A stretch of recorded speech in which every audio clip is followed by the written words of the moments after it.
자, 우리 국제조세 조정에 관한 법률, 요거 5장을 안 했죠? 죄송해요. 자, 5장을 건너뛰었어요. 오늘 뭐 정신이 없네요, 뭔가.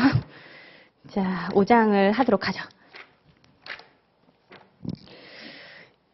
5장이 한 장으로 돼 있어가지고, 이게 절로 넣을까 하다가, 그 장으로 넣다 보니까 한 장으로 되어 있어서 제가 그냥 넘겨버렸나 봐요. 그 6장을 갑자기 하고 5장 안 했는데, 그 5장 또 해야죠, 당연히. 자, 203페이지 요거 하죠.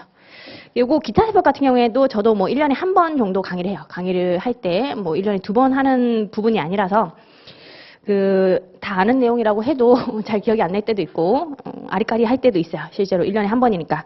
강의 준비할 때도 시간이 좀 많이 걸리는 측면도 없지 않아 있고요. 요게 거의 뭐 단순 암기사항이 많기 때문에 여러분들도 공부하실 때 한 5회도 그거는 좀 해주셔야지만 그 단순 암기사항들이 암기가 돼요. 암기할 부분들은 뭐 한두 번 봤다고 암기가 절대 되진 않거든요. 머리에 각인이 되려면 거의 시험장 가기 전에 바짝 외워가지고 들어가시면 됩니다. 지금 한번 보고요. 내년도 시험장 들어가기 전에 또 무조건 반드시 한 번 정도는 읽어보셔야 되고요. 그리고 개정세법 같은 경우에는 내년 초에 또 개정세법 특강을 하는 거니까 그거까지 추가로 정리를 해서 시험장에 들어가시면 돼요. 203페이지 증여세 과세 특례인데 요거는 요렇게 좀 갖고 가시는 게 좋긴 합니다. 상증세법이 원래 있죠. 상증세법, 상속세, 증여세법이 있는데 거기서는 이제 상속세하고 증여세에 대해서 규정을 짓고 있어요. 증여세. 상속세는 뭐 이건 참고로 유상과세형이라고 해서 유상과세형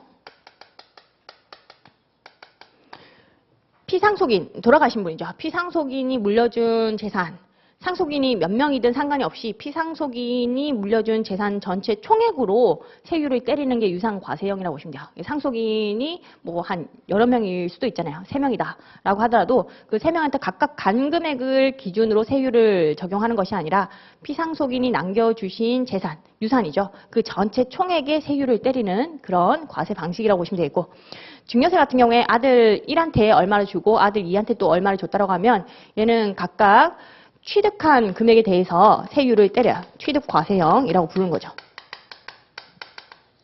그러니까 뭐 아버지가 있는데 이렇게 아들 1, 아들 2가 있다라고 하면 아버지가 100에 대해서 얘한테 한 30을 주고 얘한테 70을 줬다라고 하면 상속세는 여기에 세율을 때리는 거예요. 피상속인 기준 아버지가 돌아가셨을 경우에. 근데 증여세 같은 경우에는 여기에 세율을 때리는 것이 아니라 여기에 세율을 때리는 겁니다. 각각 취득한 금액 그거에 세율을 때려서 증여세를 과세하는 방식. 그게 취득과세형. 요 아들 같은 경우에 아버지가 뭔가를 증여를 해줬다라고 하면 수증자라고 불러요. 수증자한테 과세를 하는 거죠. 수증자가 받은 거에 대해서 세율을 적용해서 과세를 하는 것이 증여세라고 보시면 되고요. 요 증여세는 누구한테 과세를 하냐면 받은 자, 이게 증여자면 여기서는 이제 수증자가 되겠죠. 아버지가 증여자라고 한다면 아들이 수증자, 받은 자한테 납세 의무를 지우는 것이 상증세법. 그렇게 보시면 되고요. 이제 국적법 같은 경우에도 국의 재산을 증여했다라고 하면 국적법을 적용받게 돼요. 이게 특례법이죠. 특례법인데 이거는 국에 소재한 재산을 비거주자한테 증여를 했다는 거죠. 증여자는 우리나라에 있어요. 증여자는 우리나라에 있는데 외국에 있는 아들한테 증여를 한 케이스, 그리고 그 자산 같은 경우에 국에 있는 자산을 증여한 케이스, 그때는 국적법을 적용받게 되고요. 국적법에서는 수증자한테 과세하는 것이 아니라 얘 같은 경우에는 증여세 과세를 할 때 반대로 증여자한테 과세하도록 되어 있어요. 왜냐하면 국의 재산을 비거주자인 수증자한테 증여를 했다라고 하면 그때는 비거주자이기 때문에 우리가 비거주자한테 과세를 할 수가 없는 그런 문제가 있어요. 비거주자, 수증자한테. 그렇기 때문에 준자, 반대로 보는 거죠. 준자가 증여자죠. 증여자한테 과세를 한다라고 보시면 돼요. 기본적으로 이렇게 좀 갖고 가시면 돼요. 증여자에게 과세를 한다. 상증세법 잠깐 보면 증여세 같은 경우에 이렇게 되어 있어요. 수증자가 거주자냐 비거주자냐 이렇게 나누고요. 비거주자. 수증자가 거주자면 수증자한테 과세를 할 때 국내외 모든 재산 요거에 대해서 증여세 납세 의무를 수증자에게 부여를 하는 거죠. 국내 모든 재산에 대해서 수증자가 납세 의무자가 되는 겁니다. 그리고 수증자가 비거주자였다고 하면 상증세법상 국내 소재하는 재산 요거에 대해서 수증자에게 납세 의무를 지워요. 이때는 납세 의무자가 수증자가 되는 거죠. 근데 거주자는 국내외죠. 외국에 있는 자산도 수증자가 거주자면 우리나라에니까 모든 재산에 대해서 증여세를 과세를 할 수가 있어요. 근데 비거주자가 문제예요. 수증자가 비거주자인 경우에 국내에 소재하는 재산에 대해서만 증여세를 과세하는 거니까 국외 재산은 빠져있죠. 국외 재산을 증여를 했다라고 하면 그때는 과세가 어떻게 되느냐? 국조법 따라간다는 거예요. 그 규정이에요. 여기서 국내 재산이니까 국외 재산은 빠져있다는 거예요. 국외 재산을 증여자가 수증자한테 증여를 하게 되면 이때는 요 국조법 따라서 증여자에게 과세를 할 거야. 상증세법상으로 증여세를 수증자에게 과세를 못하도록 되어 있죠. 얘가 비거주자면. 그렇기 때문에 국외 재산을 비거주자인 수증자에게 과세를 했을 경우, 그러니까 증여를 했을 경우에 증여자한테 과세한다. 증여자가 우리나라에 있는 거죠. 한국에 증여자가 있고 뭐 미국에 수증자가 있다는 거야. 이렇게 증여를 했는데 이 증여한 재산 자체가 뭐 미국에 있는 건물이었다. 이런 거예요. 이 케이스에서는 국조법을 적용하게 되는 것이고 그때는 증여자에게 과세를 하겠다. 그런 문제예요. 그렇게 이해하시면 돼요. 기본적으로 이렇게 가는 건데 문제가 있죠. 이 문제가 뭐냐면 만약에 미국에서 수증자에게 증여세 과세를 해버리면요. 미국에서도 취득 과세형이라 가지고 수증자를 납세 의무자로 해서 수증자한테 과세를 해버리면 우리나라에서 증여자한테 과세를 하는데 수증자한테 또다시 과세하는 문제가 생겨요. 이중과세 문제가 생기는 거죠. 미국에서도 세금 증여세 한번 내고 한국에서도 증여세 한번 내면 이중과세 문제가 생겨요. 그렇기 때문에 세부적인 규정이 있다고 보시면 돼요. 외국에서 증여세가 부과가 되는 경우가 있고 안 되는 경우가 있다는 거죠. 부과가 되는 경우도 있고 외국에서 증여세가 부과되지 않는 경우. 우리 증여자한테 과세를 하는데 증여자 위주로 보면 돼요. 수증자한테는 뭐 부과하면 수증자가 과세가 되는 것이고 이것도 같이 적어볼게요. 그리고 증여세를 부과하는 거니까 얘는 과세가 되는 것이고 얘는 과세가 안 되는 그런 개념인 거죠. 외국에서. 그럼 증여자 같은 경우에 어떻게 하느냐. 일단 외국에서 증여세가 부과되지 않았대요. 뭐 미국의 조세 같은 경우에 적용이 우리나라랑 좀 차이가 있을 수가 있어요. 미국에서는 취득과세형이 아니라 얘 같은 경우에 뭐 증여자한테 과세를 하더라 뭐 이런 식으로 과세 방식이 좀 다를 수가 있거든요. 우리나라는 수증자를 일반적으로 납세 의무자로 하는 게 상증세법인데 미국에서는 과세 방식이 좀 다르다 보니까 수증자한테 과세를 안 한다는 거죠. 여기서 과세하지 않는다. 근데 증여자한테 과세하려고 봤더니 증여자가 한국이야. 한국이니까 또 그쪽 입장에서는 비거주자인 거죠. 그쪽 입장에서는 비거주라서 과세를 아예 안 하는 거예요. 그럼 우리나라에서도 과세 안 해버리면 이중 비과세 또 문제가 생기죠. 근데 우리나라는 증여자한테 과세를 하겠다는 거죠. 외국에서 부과하지 않으면 증여자에게 과세를 한다. 그렇게 보시면 되고요. 기본적으로. 그리고 외국에서 부과를 했다는 거죠. 부과하면 얘한테 우리는 과세하고 얘한테도 과세하면 이중 과세 문제가 생기는 거죠. 그렇기 때문에 외국에서 부과를 했다라고 하면 증여자한테는 기본적으로 부과하지 말아야 된다. 이렇게 보시면 돼요. 기본적으로는 외국에서 부과를 했으니 이중과세를 방지하고자 증여자한테는 부과를 해서는 안 된다. 근데 문제는 세부적으로 이렇게 규정되어 있어요. 만약에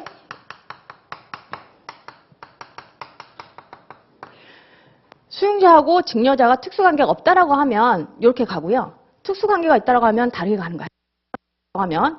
특수관계가 있다라고 하면 외국에서 증여세가 부과가 됐어요. 그럼 원래는 우리나라에서는 과세가 되면 안 되죠. 이미 부과가 됐으니까. 그럼에도 불구하고 특수관계가 있다라고 하면 과세를 해버린다. 이게 좀 특이한 규정이에요. 과세를 해버린다는 게. 왜 그러냐면 이 세율 같은 경우에 외국의 세율이 예를 들면 뭐 10%였다는 거예요. 10%. 근데 우리나라의 세율이 여기서는 막 10%. 우리나라의 증여세 세율, 최고 세율이 사실 50%까지 가긴 해요. 실제로도. 50%까지 되어 있는데 만약에 얘가 증여한 게 금액이 되게 큰 건이었다는 거죠. 그러면 50%까지 과세가 될 수 있는데 미국 같은 경우에는 증여세 세율이 10%밖에 안 돼서 10%만 과세가 된다는 거죠. 이것도 잘 찾아가지고 어느 나라의 증여세 세율이 낮은가 그런 걸 찾아가지고 또 세율 낮은데 낮은 국가에 있는 그런 국의 재산을 수증자에게 증여를 함으로써 조세 회피가 또 가능하겠죠. 그런 문제점이 있기 때문에 특수관계가 있다고 하면 이렇게 과세가 됐다고 하더라도 지금 50% 과세가 돼야 되는데 10%만 과세가 됐으니 좀 더 세금을 내도록 하겠다. 이런 개념이 존재하는 거죠. 50% 과세하고요. 이미 외국에서 낸 것은 이중과세 문제가 생기니까 외국납부세액공제 그런 거 해주면 되는 거거든요.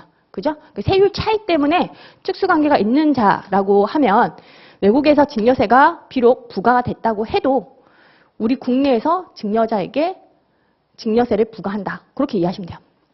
법 규정은 어떻게 되냐면 일단은 국조법은 증여자한테 과세를 하겠다. 그런 식으로 법 규정이 되어 있어요. 원칙이.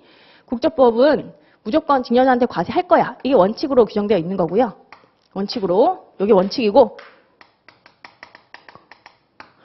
예외적으로 외국에서 증여세가 부과된 경우로서 증여자와 수증자가 특수관계가 없다라고 하면 그때는 과세하지 않을게. 그게 예외라고 보시면 돼요. 예외. 이런 식으로 법 규정이 되어 있습니다. 법 규정은 무조건 증여자한테 과세할 거야. 국의 재산을 수증자한테 증여를 하게 되면 증여자한테 과세를 할 거야. 그런 식으로 되어 있고 예외적으로 과세 안 하는 경우가 외국에서 증여세 부과되고 특수관계가 없는 경우. 그렇게 갖고 하시면 돼요. 그 문구가 제일 첫 번째로 나와 있는 겁니다. 자, 일단 거주자가 비거주자에게 국에 있는 재산. 자, 국에 있는 재산 밑줄. 국내에 있는 재산이면 상증세법 적용을 받는 거예요. 근데 국외에 있는 재산이면 국조법 적용을 받는 거죠. 자, 국외에 있는 재산을 증여하는 경우죠. 그리고 가로 안에 사인 증여는 제외라고 되어 있는데 사인 증여는 내가 사망하면 요 자산 너 해 이런 식으로 하는 게 사인 증여예요. 사망으로 인해서 효력이 발생하는 거고요. 얘는 상속세가 과세가 되기 때문에 증여세에 과세되는 건이 아니다. 그런 의미에서 제외한다고 보시면 돼요. 상속세가 과세되는 게 사인 증여, 사망으로 인해서 증여가 되는 거. 그렇게 보시면 되고 그건 제외. 자, 이런 경우에 그 증여자는 돼 있죠. 증여자 밑줄. 수증자가 아니에요. 이 파트에서는 국조법은 수증자가 납세무자가 아닙니다. 증여자. 우리나라에 있는 자가 증여자죠. 그 증여자는 국조법에 따라 증여세 납세무가 있다. 그렇게 갖고 하시면 돼요. 그 원칙인 거죠. 원칙은 일단 증여자한테 과세할 거야. 근데 옆에 보시면 이중과세 좀 방지하고자 다만 수증자가 증여자의 특수관계인이 아닌 경우로서 해당 재산에 대하여 외국의 법령에 따라 증여세가 부과되는 경우라고 되어 있죠. 그 경우에는 증여세 납세무를 면제한다고 되어 있습니다. 요것만 제외로 하는 것이고 나머지는 다 과세를 할 거야. 그런 개념이라고 이해하시면 되겠죠. 그리고 거기 문구에 잠깐 또 보시면 외국에서 증여세가 부과되는 경우인데 가로 안에 마지막 네 번째 줄 세액을 면제받는 경우를 포함한다고 되어 있죠. 외국에서 세금 원래 부과를 하는데 세금 깎아줄게 이런 식으로 한 거예요. 세금 깎아줄게. 그러면 세금 깎아주네 좋다 이렇게 하고 있는데 세금 깎아서 세금 안 냈어? 그러면 우리나라에서 증여세 과세할 거야 하면 갑자기 줬다가 기분이 망쳐지는 거죠. 좋았는데 기분이 막 망쳐지면서 그쪽에서 안 냈으면 우리 쪽에서 과세할 거야. 이러면 세금을 면제해준 혜택이 완전히 사라져 버리는 거죠. 조세 혜택이 사라지기 때문에 세금을 면제받은 경우라고 해도 증여세가 부과된 경우로 보겠다는 거죠. 증여세가 부과된 경우로 봐서 우리나라에서는 과세하지 않을게. 그런 식으로 이해를 하시면 돼요. 면제되는 경우까지 다 포함하는 겁니다. 꽃표시는 그 거주자하고 비거주자인데 증여세 같은 경우에는 납세무자에 이 거주자, 비거주자뿐만 아니라 비영리법인 이런 것도 포함이 돼요. 그런 의미에서 꽃표시 1번, 꽃표시 2번에 그 비영리법인까지 포함한다. 그런 내용이 좀 들어가 있습니다. 영리법인은 법인세 납세무를 지는 거기 때문에 따로 증여세 납세무는 없어요. 자산 수증익 그런 거에 대해서 입금으로 과세를 하고 있죠. 법인세가 이미 과세가 되고 있으니 증여세 납세무는 없는 것인데 비영리법인은 약간 거주자처럼 취급을 해서 증여세 납세무가 있거든요. 그래서 그거 때문에 꽃표시가 붙어 있는 거고요. 표로 정리해놨습니다. 표로 정리해서 일단 외국에서 증여세가 부과되지 않는다라고 하면 국내 증여자한테 증여세를 부과를 하는 겁니다. 근데 외국에서 증여세가 부과가 됐다라고 하면 특수관계자였다고 하면 외국에서 비록 부과가 됐지만 우리나라에서 다시 증여세를 부과하는 거죠. 그럼 이중과세 문제가 생기니까 외국에서 낸 것은 외국납부세액공제 이런 걸로 적용해서 이중과세를 방지해 주는 것이고요. 그리고 외국에서 증여세가 부과된 경우로서 만약에 특수관계자가 아니었다고 하면 그때는 이중과세를 방지하고자 아예 우리나라 증여자한테 과세하지 않는다. 그렇게 정리하시면 되겠죠. 그 증여재산가액의 산정. 시가로 평가하는 게 원칙이라고 돼 있죠. 시가. 두 번째 줄 나옵니다. 시가에 따르되 해라고 돼 있죠. 시가에 따르되 시가를 산정하는 경우 다음에 어느 하나에 해당하는 가액이 확인될 때에는 그 가액을 해당 증여재산의 시가로 한다. 거기 보시면 증여율 전후 6개월이라는 규정이 있고요. 6개월 이내에 뭐 실제 매매가, 감정가, 보상가 이런 게 있다라고 하면 이것도 가까운 시일 이내에 실제로 매매한 유사 가액이 있는 거니까 이것도 시가로 볼 거야라는 뜻이죠. 이것도 시가로 봐가지고 평가를 한다. 이 증여 재산이 얼마냐 그거를 따질 때 시가에 따른다 그런 의미고요. 6개월이라는 거 그런 게 좀 상징세랑 좀 다른 거라고 이해하시면 돼요. 6개월 그런 식으로 되어 있고 그리고 요거 같은 경우에는 시가는 시가인데 어느 나라의 시가냐면 거기 첫째 줄에 증여 재산이 있는 국가죠. 지금 우리 국에 있는 재산을 증여하는 경우거든요. 미국의 시가를 얘기하는 거야. 미국 건물이면 뭐 미국에 있는 다른 건물 팔았을 때 그때 가격 그거랑 얼마 이렇게 유사한 가격으로 가는 거죠. 유사한 건물의 가격 그걸로 가는 것이고 우리나라의 유사한 건물 이런 거 따지지 않아요. 당연히 그런 거라고 보시면 돼요. 국에 소지하는 재산을 증여하는 거니까 당연히 증여 재산이 있는 그 국가 다른 나라죠. 다른 나라의 그 시가에 따른다. 그렇게 이해하시면 되겠고 뭐 시가를 산정하기 어렵다라고 하면 보충적 평가가액 이런 걸 적용한다는 겁니다.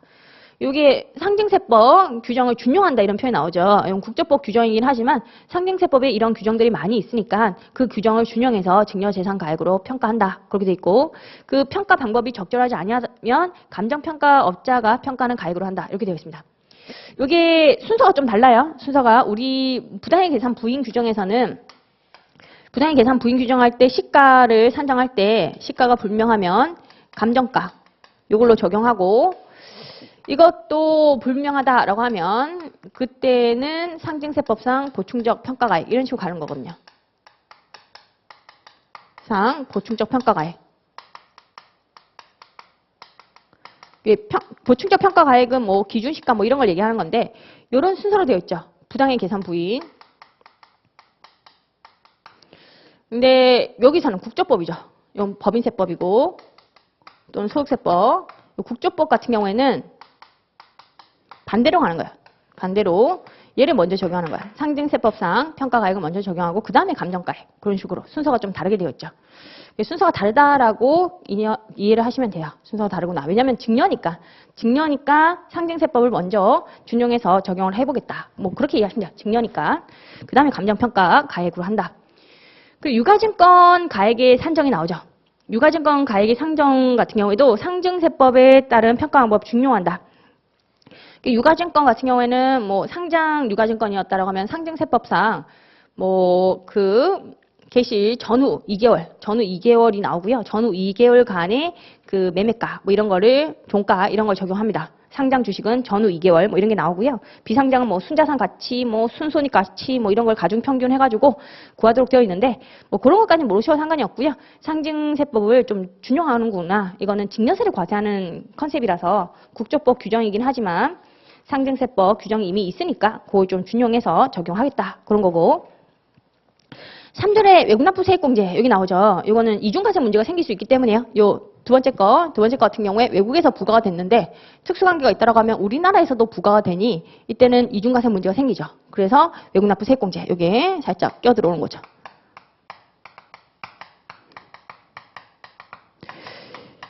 요거는 외국납부 세액공제가 가능하구나. 그 정도만 갖고 가시면 되고요. 세부적으로는 모르셔도 상관이 없어요.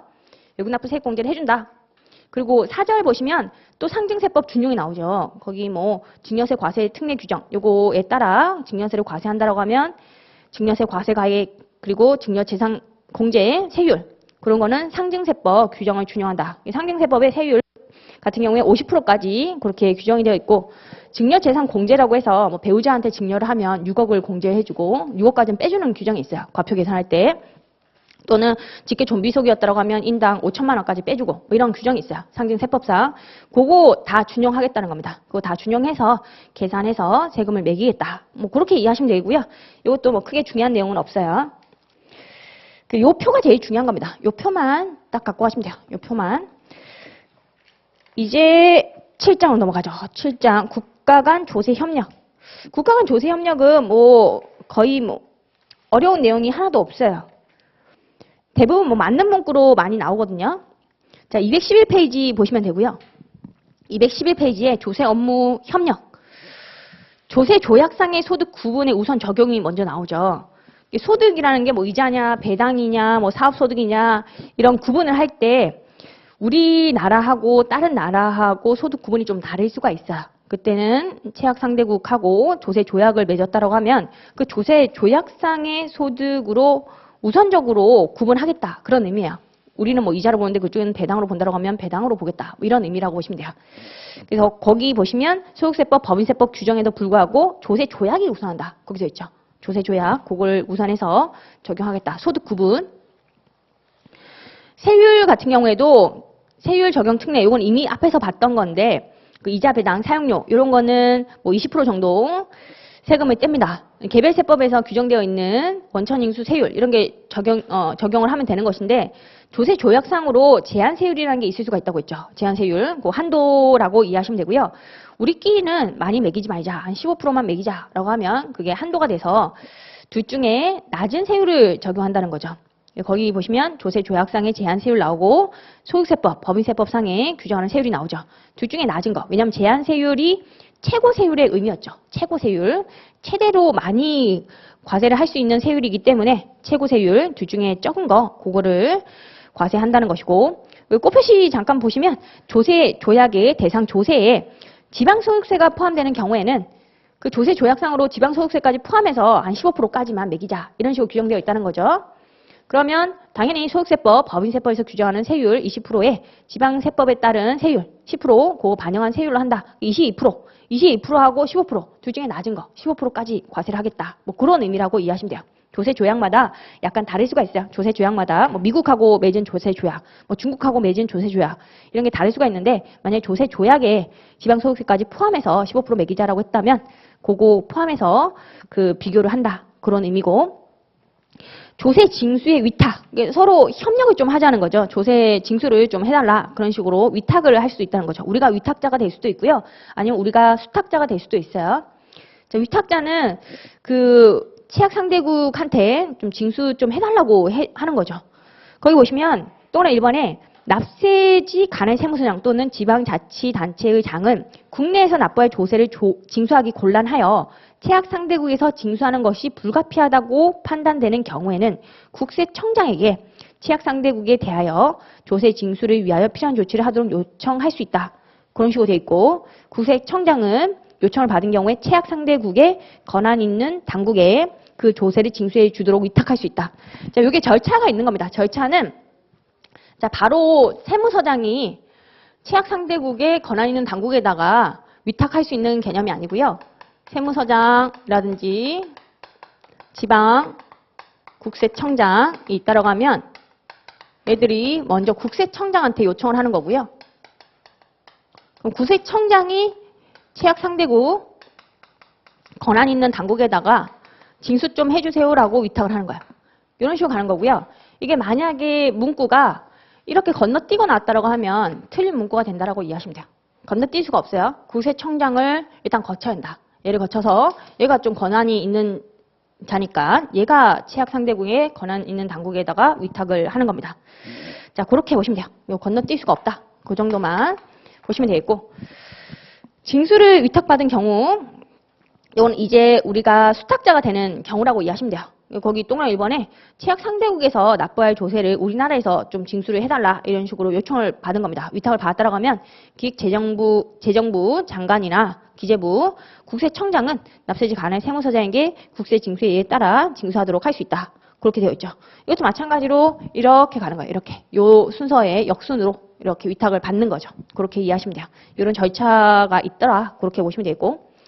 그리고 거기 뭐 동그라미 2번 또 뭐 맞는 문구라고 보시면 돼요. 국세청장은 채약 상대국에 권한 있는 당국에 위탁받은 조세 징수와 관련된 법원의 확정 판결문, 불복 쟁송의 처리 결과, 조세 징수 대상자의 납세 의무를 확인할 수 있는 자료를 요구할 수 있다. 뭐 요구할 수 있다는 거니까 맞는 문구라고 보시면 되고 협력을 할 수 있다. 뭐 그런 내용이라고 보시면 돼요.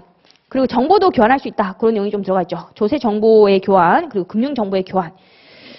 조세 정보 이런 것도 교환할 수가 있어요. 부가징수, 조세 불복 요거 관련된 필요한 조세 정보를 교환할 수 있다. 그렇게 보시면 되고 금융 정보도 뭐 키는 뭐냐면 교환할 수 있다는 거야. 교환할 수 있다. 원래는 금융 정보는 함부로 막 누출하면 안 되죠. 얘는 함부로 유출하면 안 되는 겁니다. 왜냐하면 금융 정보에 대한 법이 있기 때문에 요거를 함부로 내보내면 안 되는 거지만 이 조세 협력을 위해서는 교환이 가능하다. 그게 키인 거죠. 요청에 의한 금융정보 제공이 나와 있고 두 번째로 정기적인 금융정보의 교환이 나와 있어요. 요청에 의한 것은 요청이 왔을 때만 금융정보를 제공하는 거 그렇게 보시면 되고 정기적인 금융정보를 교환하는 것은 자동적으로 계속적으로 교환하는 거 정기적으로 요청이 없더라도 교환하는 거 뭐 이렇게 이해하시면 돼요. 자, 첫 번째로 보시면 자, 요 같은 경우에 두 번째 줄에 뭐 금융실명거래 및 비밀 보장에 관한 법률에도 불구하라고 되어 있죠. 원래는 금융정보는 막 함부로 누구한테 노출하면 안 되는 것인데도 불구하고 그래도 다음 어느 하나에 해당하는 금융정보의 제공을 금융회사 등의 특정 점포에 대하여 요구할 수 있으며 그 금융회사 등에 종사하는 사람은 이를 거부하지 못한다. 이렇게 되어 있어요. 결과적으로 거기 보시면 조세에 관한 법률에 따라 제출 의무가 있는 과세자료에 해당하는 금융정보였다고 한다면 그때는 제출을 요구할 수 있다. 그렇게 이해하시면 돼요. 과세자료 관련이라고 이해하시면 돼요. 그러면 아무리 금융실명제 그거에도 불구하고 그 금융정보를 달라고 요구할 수 있다. 그렇게 보시면 되고요. 특정 점포라는 표현이 있는데 특정 점포는 개별 지점이라고 보시면 돼요. 뭐 신한은행, 인덕원 지점 뭐 이런 식으로 신한은행, 강남 지점 이런 식으로 지점이라고 보시면 되고요.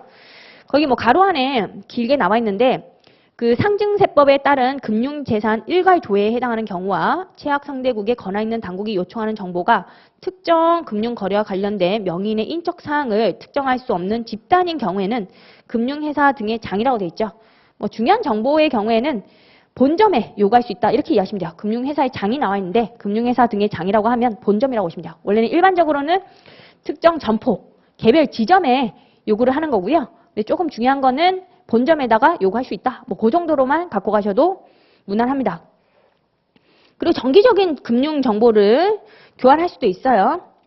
그래서 권한 있는 당국은 조세 조약에 따라 채약 상대국과 상호 주의에 따른 정기적인 금융 정보의 교환을 위하여 필요한 경우 요 금융실명제에 불구하고 채약 상대국의 조세 부과, 징수와 납세 관리에 필요한 그런 정보, 금융 정보의 제공을 금융회사 등의 장에게 요구할 수 있다. 본점에 요구할 수 있다.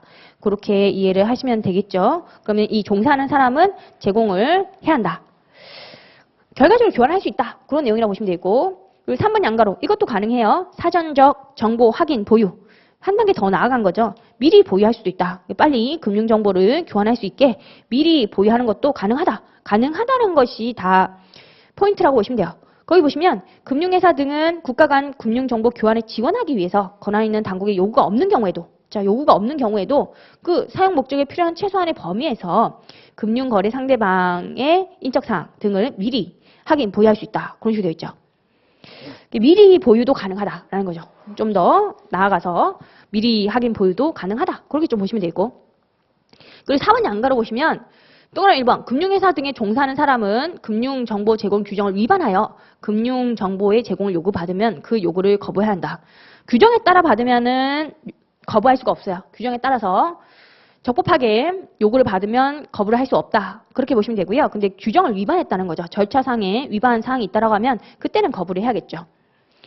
그리고 그 밑에 나오는 거는 비밀 유지라고 보시면 돼요. 비밀 유지. 동그라미 2번에 금융정보 제공 규정에 따라 금융정보를 알게 된 사람. 뭐 함부로 쓰면 안 되죠.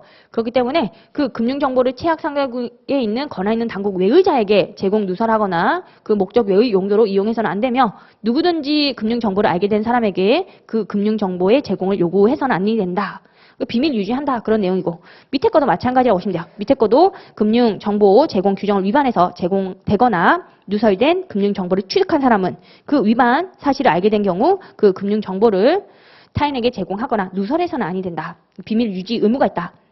그렇게 보시면 되겠고 근데 이런 걸 좀 위반했다는 거죠. 그럼 벌칙, 양벌 규정, 과태료 이런 게 매겨질 수가 있다라고 보시면 돼요. 4번 양가로 관련이죠. 4번 양가로 관련해서 이 금융회사 종사자의 의무가 있는데 그 의무를 위반했다. 그렇게 보시면 되고 거기 벌칙 나오죠. 위 4번 양가로 금융회사 등 종사자 및 정보 취급자의 의무를 위반한 사람은 3년 이하의 징역 또는 3천만 원 이하의 벌금에 처하며 징역형과 벌금형은 병가할 수 있다고 되어 있죠.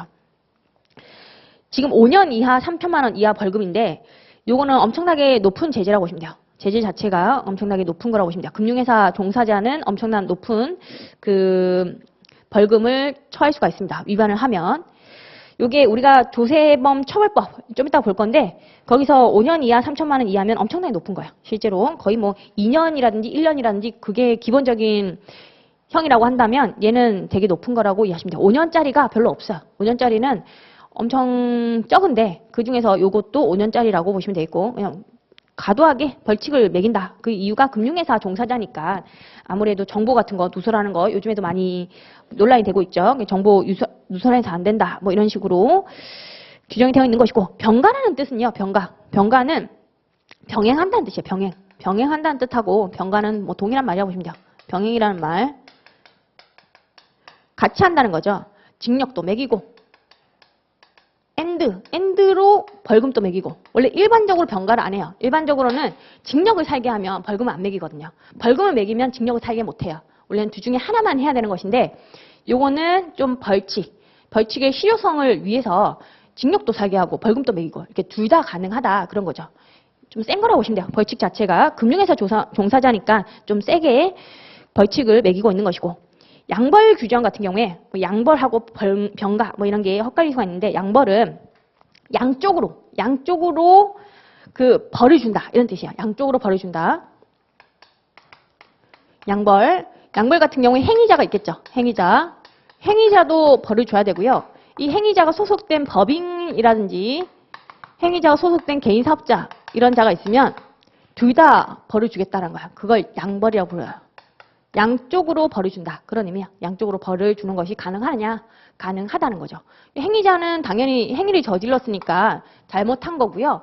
그 행위자가 소속된 법인이었다. 또는 행위자가 소속된 그 개인 사업자였다라고 한다면 얘들 또 관리 감독을 좀 잘못한 거니까 얘들한테도 벌을 매기겠다. 그렇게 이해를 하시면 됩니다. 근데 얘들이 조금 억울할 수가 있죠. 자기들은 행위를 안 한 거니까 얘들이 억울할 수도 있으니까 나는 상당한 주의와 감독을 게을리하지 않았다. 그런 식으로 얘기하면 그때는 양벌 규정을 적용하진 않아요. 자, 그 내용이 양벌 규정이야. 거기 읽어보시면 법인의 대표자나 법인 또는 개인의 대리인, 사용인, 그 밖에 종업원이 그 법인 또는 개인의 업무와 관련하여 위 사회의 의무에 대한 위반 행위를 하면 그 행위자를 벌하는 것 외에 그 법인 또는 개인에게도 벌금형이 간다라고 돼 있죠. 근데 얘 같은 경우에는 행위자, 아까 병가도 가능하니까 징역도 살게 하거나 뭐 벌금을 매기거나 둘 다 가능한데 얘는 당사자가 아니에요. 행위자가 아니니까 벌금형만 가능해요. 징역을 살 수 있게 한다라고 나온다면 틀린 문구예요. 이건 징역이 절대 안 되고요. 벌금만 매기는 겁니다. 갑자기 여기서 징역이 나오면 안 되는 거예요. 징역.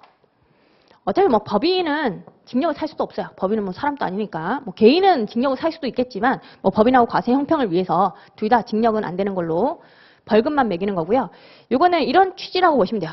이 행위자 같은 경우에 어떤 행위를 저질렀는데 이게 법인이 이런 행위를 하게 만들고 얘가 이득을 취할 수가 있거든요. 실제로는 이득을 취하면서 징역 그냥 좀 살고 와. 내가 너희 가족들 책임져 줄게. 네가 좀 살고 와. 이런 식으로 하는 거죠. 그런 경우에는 얘가 이득을 취할 수가 있기 때문에 돈을 좀 내도록 하는 게 목적이에요. 목적 자체가 돈을 내도록 하는 게 목적이니까 징역을 살게 할 이유가 없다는 거죠. 돈을 내도록 하는 거니까 벌금이에요. 벌금형이라는 거. 징역이 나올 이유는 없다. 그렇게 보시면 되겠고. 양벌 규정에 의해서는 벌금형만 가능한 거고 그 옆에 또 보시면 법인 또는 개인이 그 위반 행위를 방지하기 위해서 해당 업무와 관련하여 상당한 주의와 감독을 게을리하지 아니한 경우에는 그러하지 아니한다. 이건 항상 따라 붙는 문구라고 보시면 돼요. 억울한 점도 있을 수가 있으니까 이 규정이 같이 있는 거고요. 뭐 과태료 이것도 금융정보 제공을 요구받은 금융회사 등이 정당한 사유 없이 이를 제공하지 아니하거나 거짓으로 제공했다. 그러면 3천만 원 이하의 과태료 이거를 과세 당국이 부과 징수한다. 이거 뭐 다 외우기는 쉽지는 않고요. 얘 같은 경우는 좀 세구나. 일단 금융회사 종사자 같은 경우에 벌칙이 5년 이하, 3천만 원 이하니까 세구나. 병가도 가능하구나. 양벌 규정도 있구나. 그 정도 갖고 가시면 될 것 같고. 세무조사 협력. 이것도 세무조사 같은 경우에 채약상대국하고 같이 할 수도 있다는 거죠. 동시에 세무조사를 하거나 그런 식으로 할 수 있다. 참여시킬 수 있다. 뭐 할 수 있다라는 것이 포인트. 넘어가도록 하죠. 7장은 크게 중요한 거는 아니고요. 뭐 다 할 수 있다. 금융 정보도 제공할 수 있고 조세 정보도 제공할 수 있고 세무조사도 같이 할 수 있다. 뭐 그게 포인트라고 보시면 되고 8장 해외 금융 계좌의 신고 이것도 최근에 많이 나오는 부분이라고 보시면 돼요. 최근 들어서 역의 탈세라고 해가지고 해외에 돈을 많이 빼돌리는 경우가 많죠. 그런 점에서 해외 금융 계좌를 의무적으로 신고를 해달라. 정기적으로 그런 내용이 좀 들어가 있고요. 거기 신고 의무자와 신고 기한이 나오죠. 거기 해외 금융 회사에 개설된 해외 금융 계좌를 보유한 거주자 및 외국법인 중에서 해당 연도의 매월 말일 중 어느 하루라도 보유 계좌 잔액이 5억 원을 초과하는 자는 해외 금융 계좌 정보를 다음 연도 6월 1일부터 30일까지 납세지 가능 세무서장에게 신고해야 한다. 자, 요 문구가 제일 많이 나온 문구예요. 요 챕터에서는 사실 요것만 알고 가셔도 무난할 것 같아요. 실제로는 너무 규정이 많은데, 자, 요게 중요한 문구인 이유가 시험에 많이 나왔습니다. 거기 보시면 해당 연도의 매월 말일 중 어느 하루라도라고 돼 있죠. 그러니까 뭐 365일 매일의 잔액을 보기는 좀 힘들고 그럼 좀 번거로우니까 말일에 잔액을 보는 거야. 말일에. 그러니까 1년에 매월 말일이라고 하면 12번 있는 거죠. 1월부터 12월까지 12번 보겠다는 거죠. 12번 봐서 그 잔액이 5억 원을 초과한다라고 하면 금액이 좀 많은 거다. 해외 금융 계좌에 돈이 많은 거니 이 해외 금융 계좌 정보를 신고를 좀 해달라. 그런 개념이 되고요. 이게 해당 연도의 매월 말일 중 어느 하루라도인데 말이 좀 바꿔서 해당 연도의 어느 하루라도 이런 식으로 나오면 틀린 문구예요. 해당 연도의 어느 하루라도라는 것은 하루만 보겠다는 거죠. 한 번만. 한 번만 보는 게 아니라 12번 보는 거니까 해당 연도의 매월 말일 중 이게 들어가야 돼요. 이게 살짝 빠지면 틀린 지문이 됩니다. 말일 중 어느 하루라도 그 말이 들어가야 돼요. 그것만 주의하시고 그리고 정보를 언제 신고하냐면 다음 연도 6월 1일부터 30일까지예요. 우리 소득세 같은 경우에 5월 1일부터 5월 31일까지 소득세 신고를 하죠. 근데 해외 금융 계좌 정보는 한 달 더 주는 거예요. 한 달 더 줘서 6월 말까지 신고하도록 하고 있다. 그렇게 보시면 되겠고. 자, 그 다음에 우리 유인물 보시면요. 유인물에 해외 금융 회사에 대한 내용이 좀 나와 있어요. 우리 거기 보시면 해외 금융 회사에 개설된 해외 금융 계좌를 보유한 거주자 이렇게 되어 있잖아요. 그때 해외 금융 회사는 어떤 회사를 얘기하는 것이냐? 해외에 있으면 전부 다 해외 금융 회사라고 보시면 돼요. 그래서 요거 하나 갖고 가셔야 되는 부분이라서 제가 유인물 나눠드린 것이고 거기 꼭 펴시보시면 해외 금융 회사란 국외에 소재하는 금융업, 보험 및 연금업, 금융보험 관련 서비스업 이와 유사한 업종을 하는 금융회사를 말한다라고 돼 있고 가로 안의 문구가 중요해요. 가로 안의 문구 보시면 내국법인의 국내 사업장은 포함한다고 돼 있죠. 내국법인의 국외 사업장, 신한은행 미국 지점 이건 포함한다는 거죠. 얘는 해외 금융회사에 들어가는 거예요. 해외에 있으면 다 들어간다고 보시면 돼요. 아무리 우리나라에 본점이 있다고 하더라도 해외에 있으면 전부 다 해외 금융회사라고 보시면 돼요. 여기에 있는 거, 요 해외 계좌가 개설되어 있다고 하면 그것도 해외 계좌 신고 대상이 되는 거예요. 그리고 반대로 뭐 HSBC, 한국지점 이런 게 있을 수가 있죠. 한국지점, HSBC, UBS은행 뭐 한국지점이라든지 그런 데가 있을 수가 있는데 그런 데는 해외 금융회사가 아니에요. 한국에 있으니까. 어디에 있느냐 그걸로 보는 거예요. 해외 금융회사라고 하면 해외 금융회사니까 단순하게 해외에 있으면 된다. 신한은행은 본점이 우리나라에 있지만 그런 걸 따지는 것이 아니라 미국 지점이었다고 하면 미국에 있는 거죠. 그렇기 때문에 얘는 포함하고 한국 지점 같은 경우에 아무리 HSBC가 외국 법인이라고 해도 한국 지점은 해외에 있는 게 아니니까 해외 금융 계좌가 아니에요. 그렇게 이해하시면 돼요. 그 가로 안의 문구가 중요한 겁니다. 내국 법인의 국외 사업장 그건 포함하고 외국 법인의 국내 사업장은 제외한다. 그것만 좀 갖고 하시고 그리고 신고 의무 면제자 요거는 조금 이따 보고 3번에 해외 금융 계좌 정보를 먼저 볼게요. 해외 금융 계좌 정보 이거를 신고해 줘야 되는 것인데 뭐 당연히 이 해외 금융 계좌 보유자에 대한 신상 명세를 좀 얘기를 해줘야겠죠. 나의 이름이 뭔지 그런 게 들어가야 되고 그리고 해외 금융 계좌 잔액 같은 게 들어가야겠죠. 금융 계좌 잔액 그런 게 당연히 들어가야 되고 근데 여기서 제일 중요한 것은 세 번째예요. 관련자 해외 금융 계좌 관련자에 대해서도 신고가 들어가야 돼요. 이게 좀 중요한 부분이라고 보시면 되겠고 관련자 해외 금융계좌 관련자에 대한 정보 이게 뭐냐라는 거죠. 그게 꼭 표시에 들어가 있습니다. 이것도 시험에 나왔던 부분이라고 보시면 돼요. 기출된 부분이고 그 해외 금융계좌 중 실지 명의에 의하지 아니한 계좌 등 그 계좌의 명의자와 실질적 소유자가 다른 경우 이런 식으로 차명 계좌 쓰는 경우도 많거든요. 차명 계좌. 명의자는 따로 있고 실질 소유자가 따로 있다고 하면 그 명의자 및 실질적 소유자 그리고 공동 명의였다라고 하면 그 공동 명의자 각각 모두 다가 관련자라고 보시면 돼요. 전부 다 관련자에 들어간다고 보시면 돼요. 명의자도 관련자고 실질 소유자도 관련자고 그리고 공동 명의자 전부 다 관련자에 들어간다. 그리고 옆에 보시면 이런 해외 금융 계좌 관련자는 해당 계좌는 각각 부여한 것으로 본다. 이렇게 돼 있죠. 그러니까 명의자하고 실질 소유자가 달라요.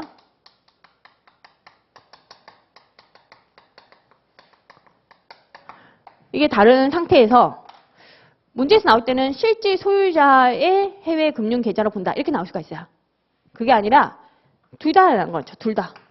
명의자도 이 해외 금융 계좌를 가지고 있고 실질 소유자도 해외 금융 계좌를 가지고 있는 것으로 본다는 거야. 둘 다 각각 보유하고 있는 것으로 보는 거고요. 괜히 실질 과세 원칙, 그거랑 좀 헛갈리게 하려고 명의자와 실질 소유자가 다른 경우에는 실질 소유자의 해외 금융 계좌로 본다. 이렇게 나오면 틀린 문구예요. 그러니까 둘 다라는 거, 그것만 좀 주의하시면 돼요. 이게 틀린 문구로 한번 나온 적이 있습니다. 그렇기 때문에 그 관련자는 전부 다 각각 보유한 것으로 보는 겁니다. 일괄적으로 다 신고를 좀 하도록 요구를 하고 있는 거죠. 명의자 거, 뭐 실질 소유자, 그리고 공동 명의자 전부 다 한꺼번에 파악을 하려고 하는 거라고 보시면 되겠고, 다시 두 번째 올라가서 신고 의무 면제자 나오죠. 면제자. 신고 의무 면제자는요, 뭐 순수한 외국인이 아닌 자, 뭐 이렇게 이해하시면 돼요. 동그라미 1번에 소득세법에 따른 외국인 거주자, 그리고 재외국민으로서 해당 신고 대상 종료일 2년 전부터 국내 거소를 둔 기간의 합계가 183일 이하인 자, 이렇게 되어 있죠.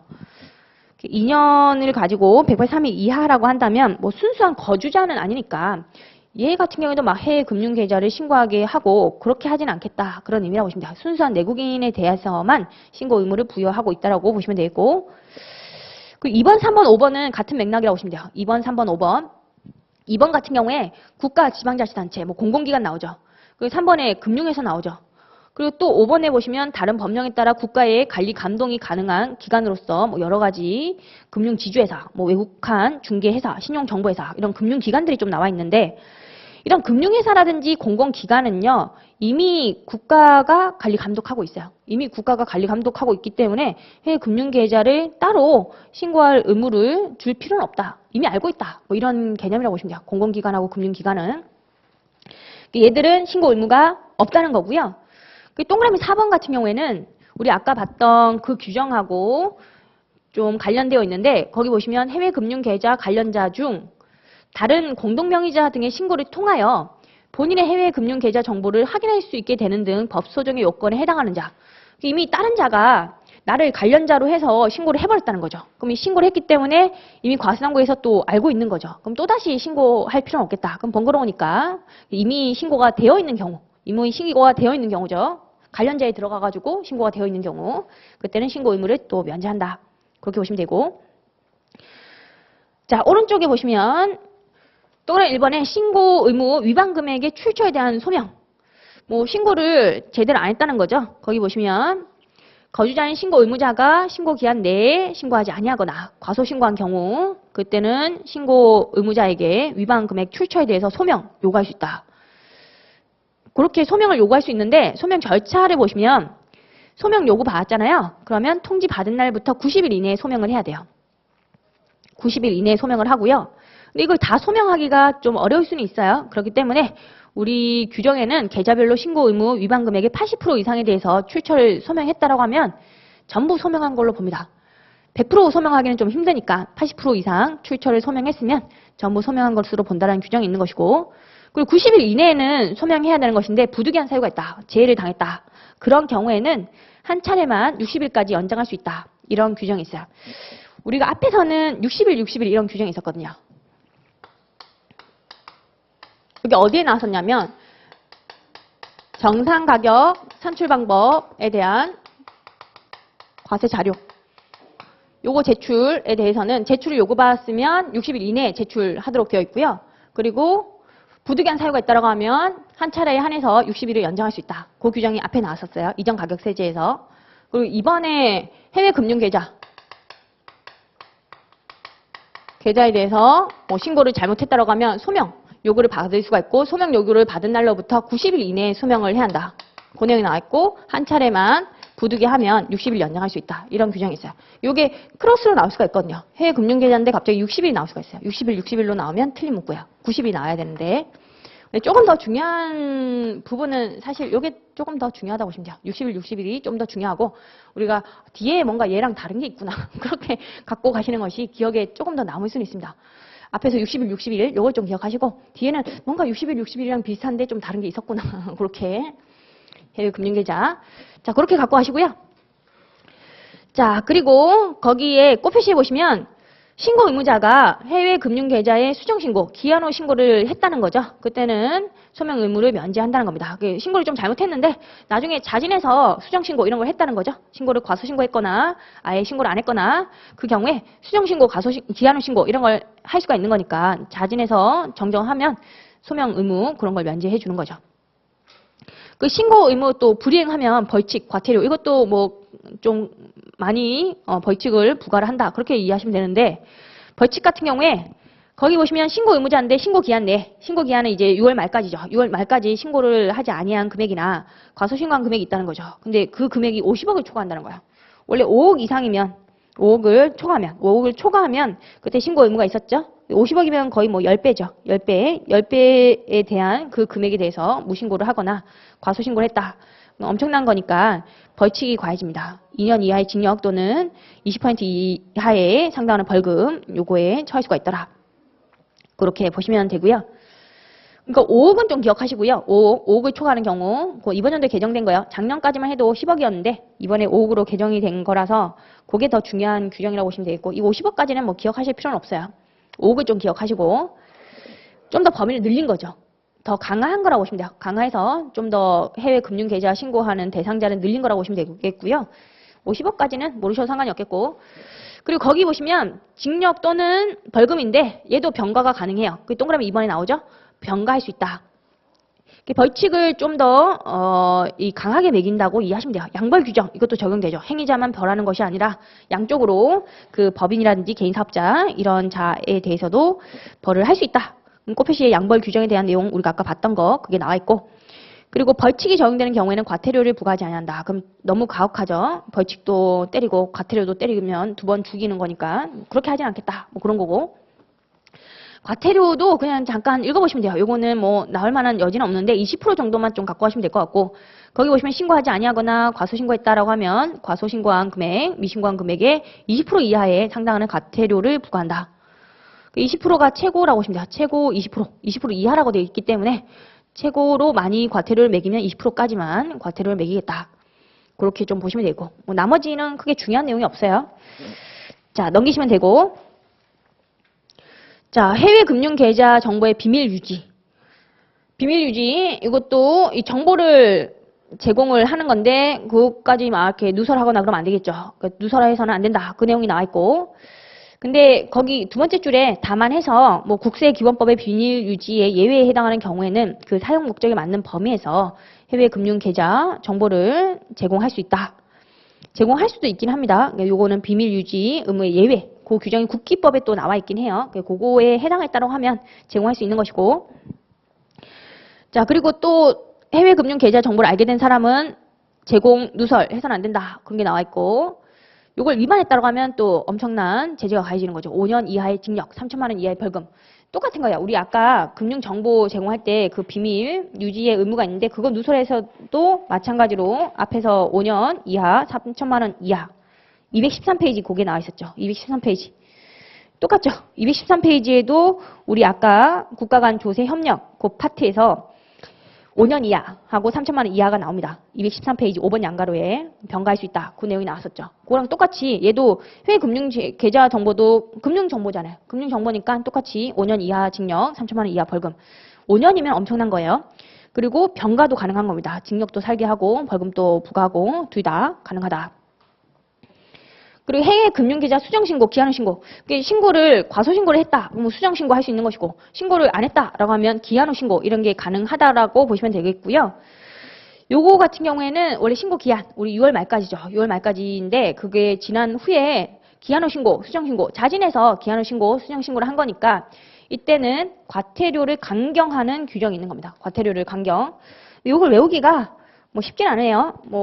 근데 시험에 한번 나온 적 있어요. 거기 과태료 강경하는 규정이 70%짜리가 나와 있죠. 그 70%짜리가 한번 나온 적이 있고요. 요거는 수정신고 우리 국기법 규정을 여러분들이 좀 외웠다라고 하면 그거를 토대로 외우면 조금 외우기가 편하긴 해요. 수정신고 같은 경우에 과소신고를 하고 그 경우에 수정신고를 할 수 있는 것인데 과소신고의 경우에는 과소신고 가산세가 부과가 되죠. 수정신고를 좀 빨리 하면 과소신고 가산세를 줄여주는 규정이 국기법에 나오고요. 그거 같은 경우에 수정신고를 언제까지 했냐면 6개월 이내에 했다.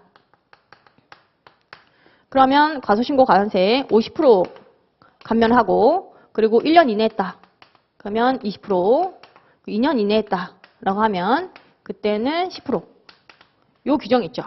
근데 국적법에서 요 해외 금융 계좌 신고를 과소신고했고 수정신고를 한다면 과태료를 감면하는 것인데 얘는 여기서 조금 더 확장하는 개념이 존재한다고 보시면 돼요. 확장을 해서 6개월 그리고 1년 그리고 2년 2배씩 올라가죠. 그 다음에 4년이 있는 거예요. 4년 확장을 해서 요게 이렇게 밑으로 내려간다라고 이해를 하시면 조금 더 편해요. 70%짜리가 있기 때문에 여기 70%, 그 다음에 50% 나오는 거예요. 그 다음에 20%, 그 다음에 10% 그런 식으로 나와 있습니다.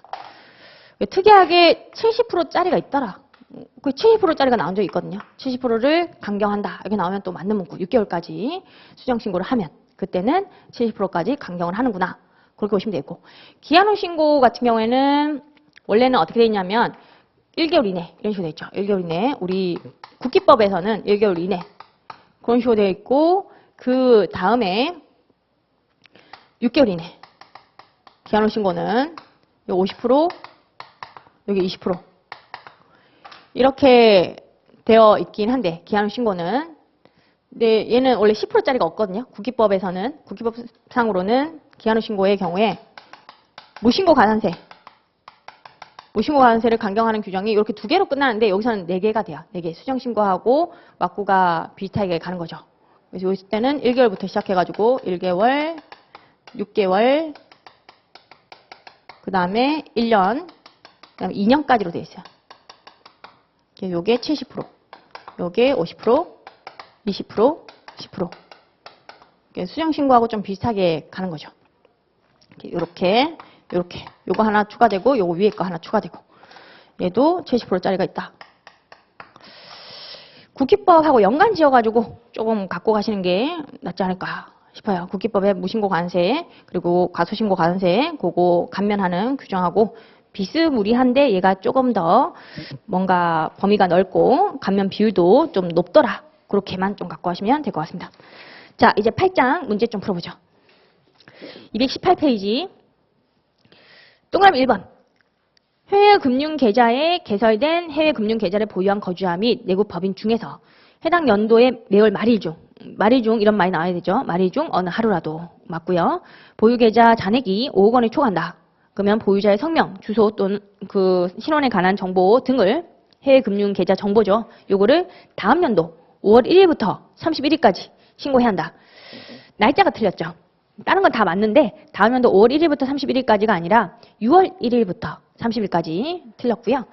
두 번째, 조세조약의 규정상 비거주자 또는 외국법인의 국내 원천소득 중 이자 배당, 지적재산권 등의 사용 대가에 대해서는 조세조약상의 제한 세율과 개별세법상의 세율 중에서 낮은 세율이 나오면 맞는 문구예요. 제한 세율이 한도니까.